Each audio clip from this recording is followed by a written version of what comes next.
Okay, good afternoon viewers, followers. Ngayong June 24, 2024, ngayon ay pagdiriwang ng San Juan, kaya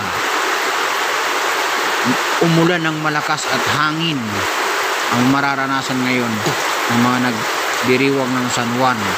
Kaya mag-ingat sa tabing dagat, magpasilong sa bahay para hindi tamaan ng kidlat, at kung wala pa pasilungan, sa punong kahoy, pero sa mababang punong kahoy lang para hindi maabot yung punong kahoy ng kidlat. Pero pag nasa mataas kayo ng punong kahoy pasilong, posible maaabot ng kidlat ang mataas sa punong kahoy at pwede kayo na matamaan nito kasi kayo ay basa sa ulan.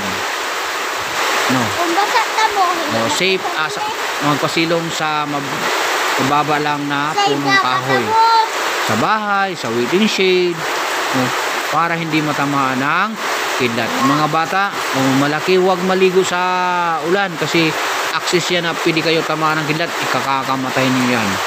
Kaya mag-ingat ang mga naliligo sa ulan. Huwag maligo sa ulan, hintayin na huminto yung ulan para hindi mapahamak ang inyong buhay.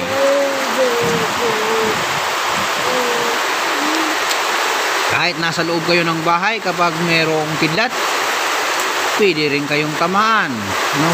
Kaya mag-ingat tayo sa kidlat. Palakas ng palakas yung hangin at ulan, lalo na ang pagkulog at pagkidlat sa panahong ito. Makikita nyo sa video ito ay nagkaroon na ang pagbaha, malakas yung ulan. pagbaha, hindi na mahalian ang tubig. Tingnan nyo yung kulay ng tubig, kulay yellow na. Yan.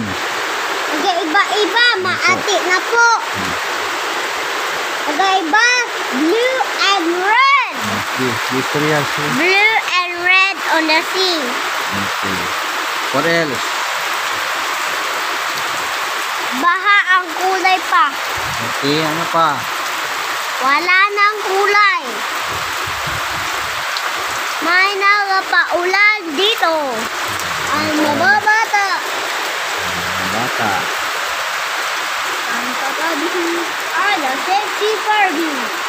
Ang katabi girl, ika like you, ika like you, Mommy Marilyn. Love you.